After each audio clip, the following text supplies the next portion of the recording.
dalam 5 tahun terakhir ini, kelompok-kelompok Islam seolah menjadi terasing di negerinya sendiri. Itu yang dia rasakan. Berapa ulama yang berjuang mendirikan republik ini? Indonesia 80% penduduknya umat Islam. Tidak pernah meminta 80% hasil sumber daya alam yang dikuasai negara untuk umat Islam. Gak ada yang dia minta. Ada gak dia minta? 80% umat Islam penduduk Indonesia tidak pernah meminta 80% APBN untuk umat Islam. Gak ada yang dia minta. Sederhana permintaan umat Islam. Dia mau berdialog sama Tuhannya. Dia mau mengingatkan umatnya akan kebaikan, yang tidak hanya mengajarkan doa makan dan doa minum, tapi juga cara memilih pemimpin. Itu kira-kira. Nah, inilah ketegangan-ketegangan. Ketika agamanya dinistakan, kok susah sekali ini membawa ke proses hukum. Muncullah demo berjilid-jilid, yang kemudian berujung ulamanya tidak bisa pulang. Belum lagi penghujung, kemudian ada agama yang diperhadapkan sebagai musuh besar Pancasila. Nah, ini menarik menurut saya. Saya ini Islam, tapi bukan pengetahuan Islamnya seperti Ustadz Ali Muhtar Ngabalin dan Abu Bakar, Ustadz Abu Bakar. Tapi dengan segala awam saya terhadap Islam, ketika saya ditanya Pancasila itu di mana dalam kehidupan saya, maka saya akan mengatakan bahwa ketika saya lahir, orang tua saya itu membisikkan Pancasila di telinga saya. Cuma bahasanya bukan seperti yang tertulis dalam Undang-Undang Dasar itu.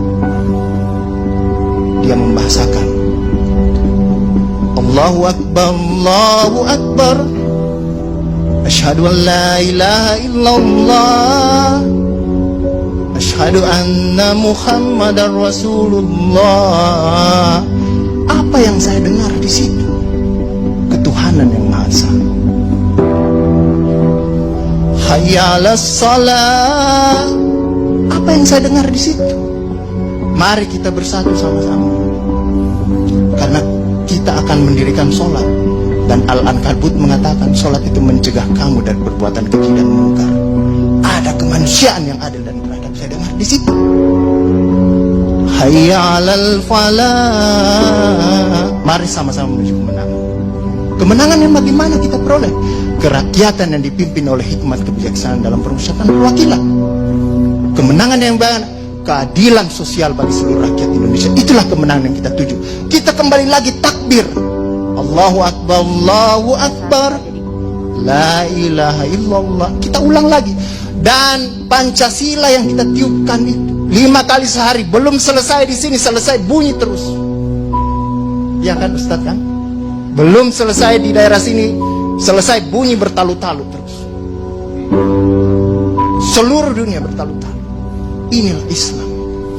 Yang kemudian sekarang dalam kelompok ini Ustadz Ali Muhtar Ngabalin, saya banyak belajar dari beliau.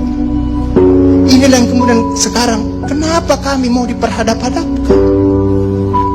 Kenapa kami ada yang menjalankan keyakinannya ketika dia celananya cingkrang, radikal,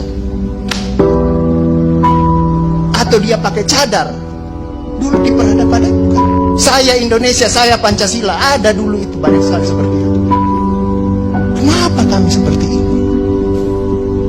Sekarang, akhirnya sekarang semua orang disuruh pakai cadar. Inilah kemudian rentetan yang membuat istilah tadi Ustadz Abu Bakar, kok paranoid sekali dengan undang-undang HIP ini. Ada luka. Ada luka yang tadinya sudah mulai mengering, dilupakan. Tapi tiba-tiba ini kemudian dikhawatirkan, jangan sampai Pancasila ini mau dipakai sebagai instrumen untuk membibirkan kelompok Islam.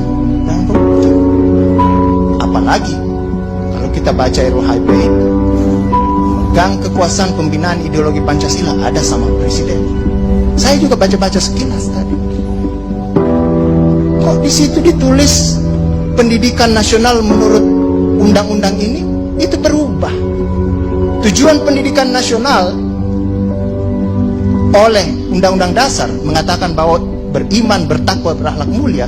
Di sini diciptakan pendidikan nasional itu bertujuan untuk menjadi tenaga ahli dan terampil.